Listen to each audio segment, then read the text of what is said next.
Welcome back to part 2 of my conversation with Kalina, César, and Jean-Sebastien Michel of the new cocktail bar Alkadémie Alambika in Montreal's Mile X neighborhood.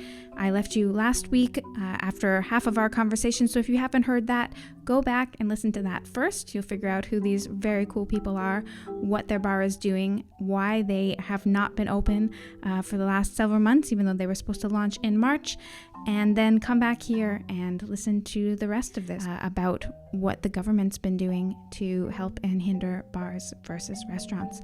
Here's Kalina and Jean-Sebastien. Can you tell me really quickly about some of your really cool items, like your Japanese ice saws and your crystal glasses? Of course. And show them, because I'm really excited to see these. Yeah. Also, really like working with large equipment, like power equipment. So the whole ice saw thing sounds cool. It's funny. I'm still like a kid when I source thing. I found makers, import, and when I open the box, the staff laugh at me because I'm like, oh, Christmas. This is a Japanese ice. There's less and less makers of these, so it wasn't easy to get. So what is special with these is the teeth are really big and go in opposite direction. So when you go back, the snow goes on the side and leaves the line is very clear. Yeah. The opening you did with the saw clear, so you can go deeper. So we work with ones of Les Marchands. So they are a specialist ice maker. So we get some ice from them, and then we recut it and have fun with that. In terms of glassware, the cocktail, so we have some hand cut. I really like hand cut. So you see a big difference between molded glass and hand cut. Molded, the shape are rounder or easier. You can see. Usually you also see a joint, but hand cut, well, it's maybe hard to see, but all the tiny crystals on the side, none are the same shape. They all are cut by hand. But the crown jewel of the collection is we have been working for 3 years now with a company called Lemon Glass. They're a French company from Champagne. And actually it's them that contacted us. They were interested in partnership with Canada and everything. And at first I was like, will they be like cliche French? I'm half French, so I can't say that. Cliche French, bit, like the Parisian server that really annoys you, or the witty, interesting. Actually, they're both. No, just kidding. They're really great. And they make traditionally champagne glasses that are beautiful and blown and made mouth blown. And for years, they were only making champagne and wine glass. So they came here every year for a week. We really befriended. We get out in bars a lot. We had a lot of cocktails with us. And one day, earlier this year, in February, I opened their new catalog and I saw their first cocktail glass. Hooray! You must have been so excited. It's beautiful. And when I looked down, they called it the Montreal. Oh. And I was like, oh my God, you're so cute. So yeah, and oh my God, I almost cried. And it's one of the most beautiful martini or cocktail glass you can get. And now they decided to extend the line. So they went to they got the contract of creating glassware for Cheval Blanc, the Cru Glacé Bordeaux, that opened an hotel in Paris. So they went on creating a full line of really narrow, thin glassware, in Burton and crystal.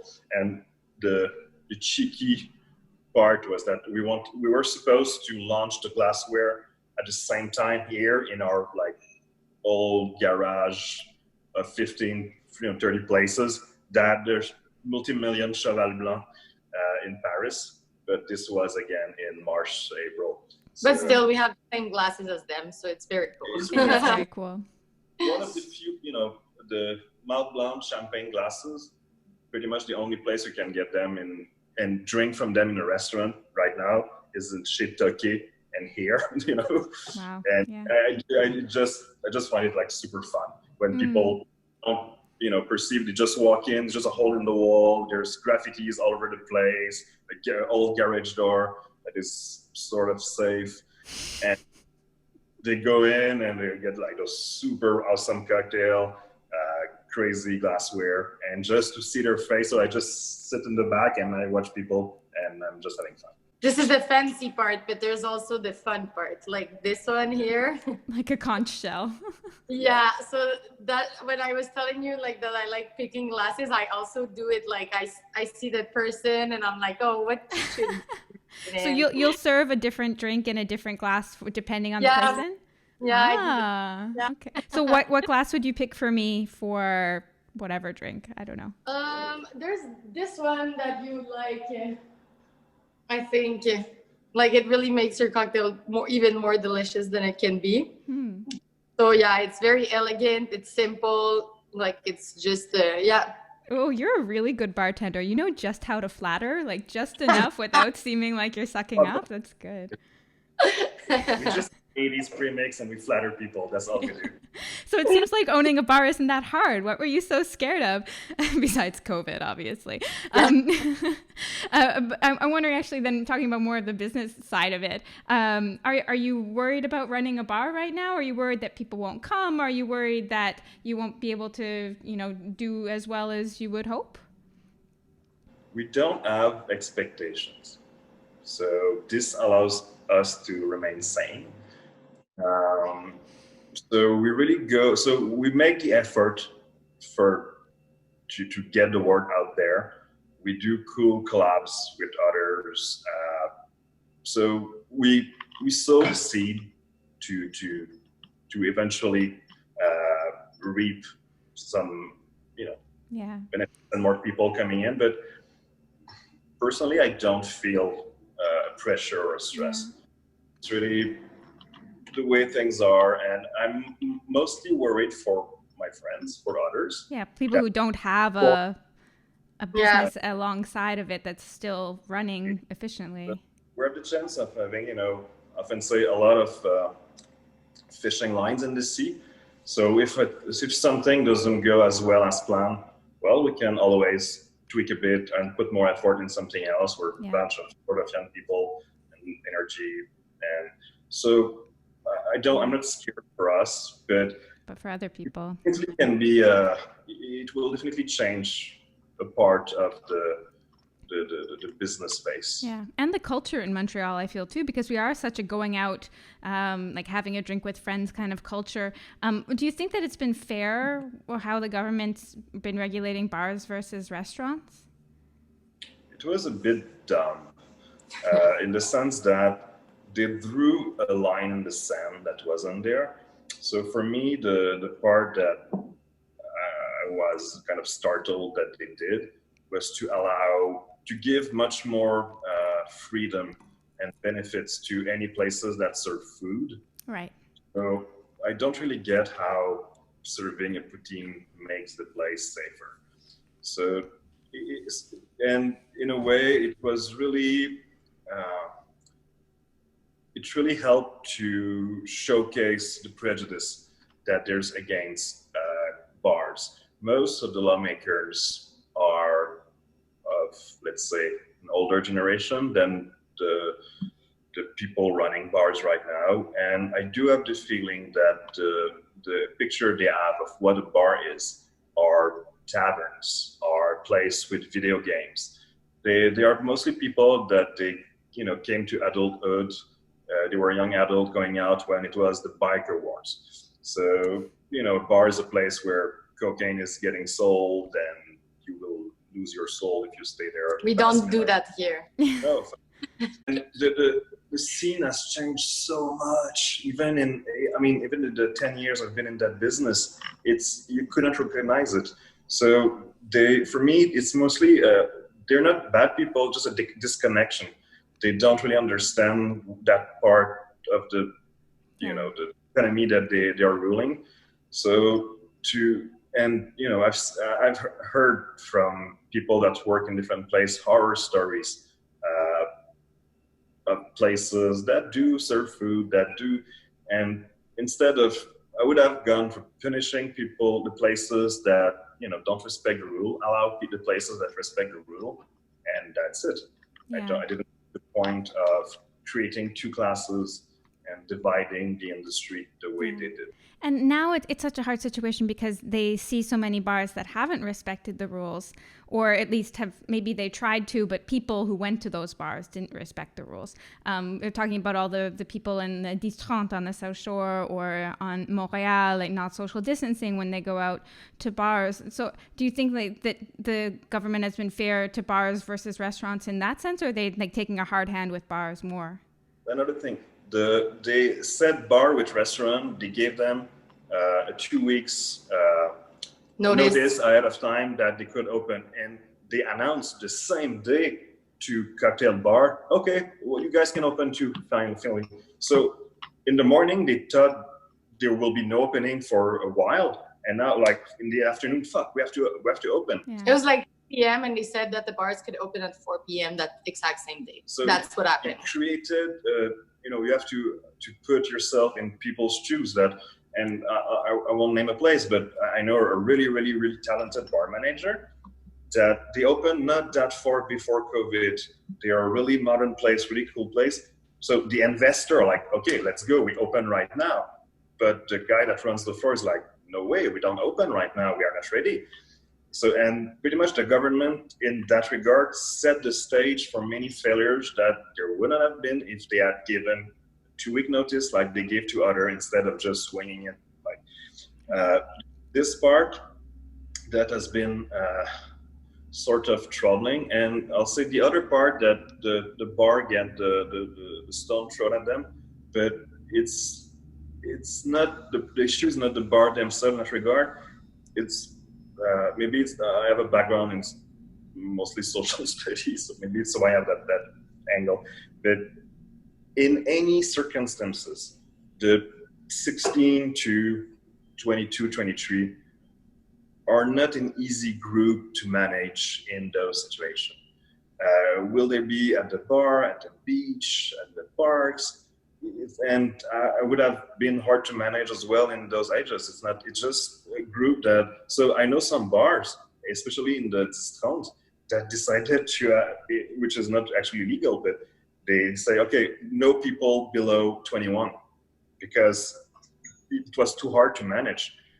People wanted to party, they had been confined for so many times, they see their friends, and they come in throngs.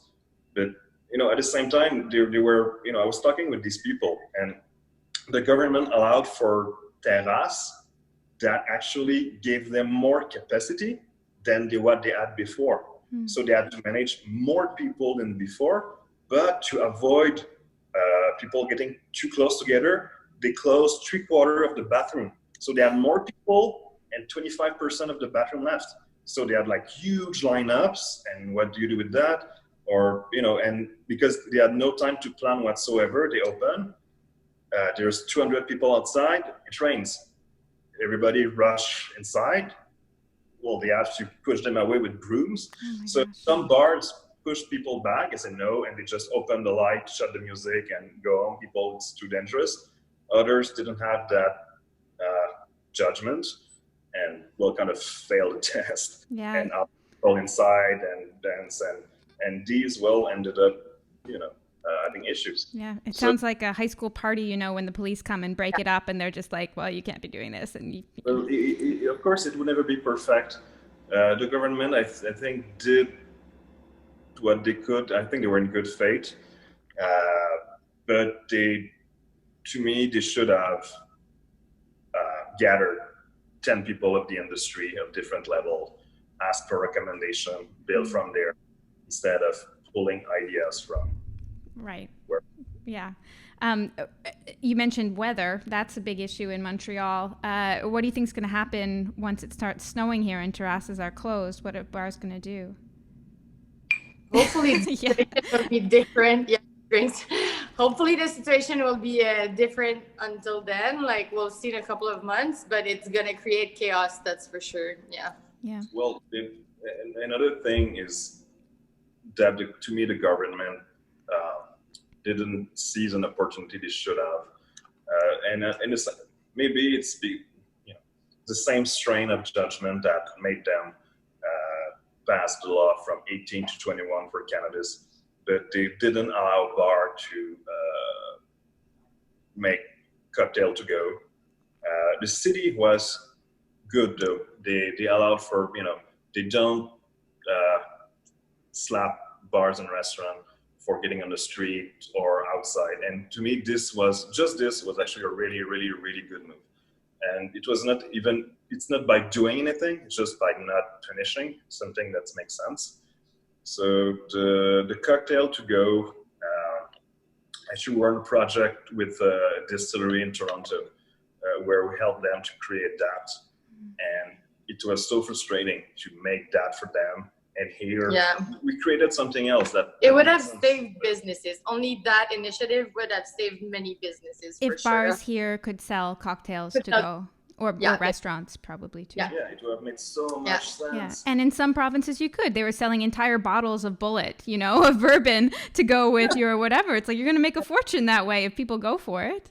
Yeah. In Vancouver and in Toronto, actually the state of New York. So we're surrounded by places that did that. And as far as we're no man. So for me, it was a huge missed opportunity, not only for that moment per se, but to develop a knowledge that would be useful for the second wave, for the winter. So we could have built on, okay, we are stuck this, it doesn't work anymore to go into bars and location. Let's be pragmatic. What can we do? What can make sense for people to enjoy themselves at home, keep the business alive, limit the risk, and damn, there was a solution and it worked elsewhere. Especially like you said, when we're in COVID, we don't want to go to the SRQ and pick up a bottle of X or Y or Z. And if you can get that from a local business that you want to support, that's ideal, no?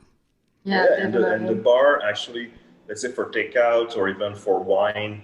And once again, it's a form of, spirits are taxed through the roof compared to beer and wine.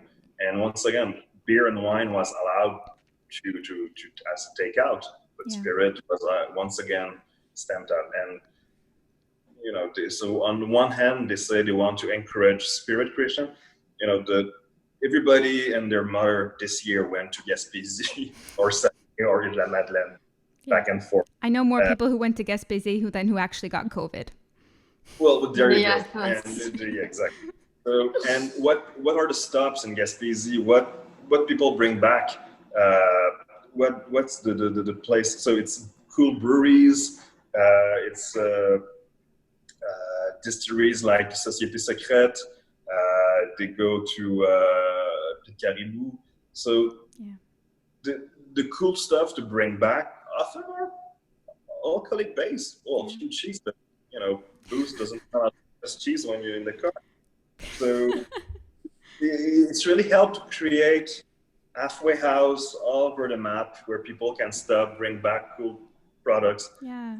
And for me, it's one of I've been doing that for like 20 years in Vermont and in the States, because in Quebec, there were none of these for years and years. And there's a boom now, like you said. Exactly. There seems like there are so many more local alcohols being made, from versions of, of Aperol, like local Aperol, to sweet digestif, to gins. Gins are huge right now, of course.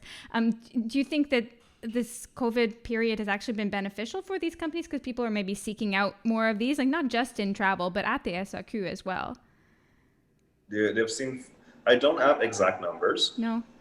All my friends that do distill and own distilleries, it's been quite sweet. They've sold a lot. People were, even us, I mean, we thought it would be more dire than it was, but the online sales of cocktail kits and ingredients went through the roof. And you were already doing online sales before, so you already had that system in place, right? Yeah, we had decent sales online, but it was 10 times our usual numbers. Yeah. The crisis. What were your best sellers? None whatsoever. What were the best sellers? Actually, we developed, I don't know, hopefully we have some here, a kit. When we saw where it was going with the crisis, at first we had some reservation, because I didn't feel comfortable to promote alcohol or cocktails in that situation. So we waited a few weeks, but we developed after, I called actually 5 distilleries, small distilleries that I like. Saint Laurent, Distillerie Rosemont, Circa 1769, Madison, c'est ça. Et Sainte-Marie. C'est ça. Sainte-Marie. So, and we developed cocktails that would pair really well with each of them, both in flavor and in concept. So let's say and we put them in 4 ounces bottles. Actually, I'll try to. So you're gonna buy a kit. You have like 5 bottles, and you can make up to 20 drinks with these 5 bottles. So the only thing that's not included is alcohol. So you take an ounce of the liquid, a bit of water, you shake that with your favorite alcohol. So this sold a lot because people, they were tired of drinking their bad wine or their beer or so they really went crazy with this product, which is very cool because this incitated people to buy the alcohol like that corresponds to the flavor profile. Right. Not just gin, but the Saint Laurent gin. Not just rum, exactly. but the... Exactly. Well, but actually, so this was very popular. It's quite complex. So in each you have the syrup, fruit puree, craft bitters, acidity already. So they all are on the same structure where you put an ounce of it, 2 ounces of booze, 1.5, 2 ounces, and then an ounce of water, and that's it. But cocktails are super complex. So the one we did for Saint Laurent is with the first sea asparagus, salicorne, of the year. There's cucumber bitters and green strawberry. We also added to it vegan foamer. So basically you add an ounce of this, 2 of gin, 1 of water, you shake, you pour, and you end up with a great sour with a thick foam. But you just add like 2 steps. Yeah. And then that little bit of saltiness that kind of like replaces an olive flavor almost. So actually people were, and myself first, really impressed by the result. So much so that now distilleries want us to make full litters to supply bars or restaurants that may not have, because this is a good part of what we do. We help restaurants that may not have the capability of and all the resources to go back full steam ahead, make a huge menu and everything. Yeah. So with some of the pre-assembled syrup and idea, they are able to function, to expand their cocktail menu without buying too many fresh products that they can lose, having too much prep that cause a lot of handling of products. So we try to figure out solution and the idea with this at first, actually, we didn't plan to release it to the people. It was for restaurants. We planned to sell it to restaurants at low cost so they could have a menu to go of cocktails, but by removing the booze, we're able to circumvent the law. So it would have been they just upload the PDF. They have all these cocktails that suggest the local spirit. But we had an issue of there was a world shortage of small bottles because the 2 makers, country making bottles are Italy and China. And they were both struck by COVID. Right. And everybody bought freaking small bottles to make hand sanitizer. Yeah. So there were more for cocktails. Yeah. So because of this, we couldn't go all out for restaurant because we knew our supply was low and we didn't want to tease them with something that they couldn't after have. 2 weeks, like, oh, it's finished. Yeah. So we decided to sell directly to customers and few restaurants. But it still is the main idea. Yeah, I mean, that's a brilliant marketing strategy for yourselves. It makes so much sense. Very sorry to interrupt, but I'm going to have to sue setting up the bar. Yeah. I understand that. I was going to say it's getting really close to your opening. I just want to finish with 2 more of the lightning round questions, and then I will let you go. So we didn't get to talk about your favorite low alcohol cocktail. Anything sherry based. Anything sherry based. Okay. And what about no alcohol cocktail? No alcohol cocktail. I really like, we do micheladas, so like spicy beers. Like I think it's the best cocktail because you won't taste if there's alcohol or not in there. It's going to taste the same thing, which is just spicy and like. So you just take out the beer and it's still good. Yeah, exactly. You put the non-alcoholic beer, but yeah, it doesn't taste like it's non-alcoholic. It's very good. Or a very delicious virgin César, I have to say. It's my guilty pleasure. Sweet or sour for you guys? Sour for sure. Okay. Yeah. Bitter or spicy? Bitter, yeah. People after my own heart. Thank you so much for joining me today, and good luck. I will be at the bar at some point, I'm sure, and I would love to have another much longer conversation, except then you'll actually be working, then I'll feel even worse about it. But anyway. I'm working. Yes, great. I love it. When you come here, we'll chat more. Wonderful. Thanks. Have a great day. Thank you. Bye. Thanks for listening to the 5 à 7 podcast. I'm your host, Amie Watson, and I will presumably still be your host, Amie Watson, next week when I have another episode for you. If you missed the first episodes of this podcast, you can subscribe to the audio version on Google Podcasts, follow it on Spotify, and find it on Stitcher. You can also find the video versions on Apple Podcasts and on YouTube, and you can stream any episode on my blog, multiculturosity.com, which you can also like on Facebook to get tons of recipes and, in better times, restaurant reviews. Follow me on Instagram at Miss Watson, that's Miss Watson with 2 T's, and for links to everywhere that I mentioned, as well as Jean-Sebastien and Kalina mentioned, plus all the information on their new cocktail bar, you can check out the show notes wherever you got this podcast. Until next week, sip something delicious wherever you are.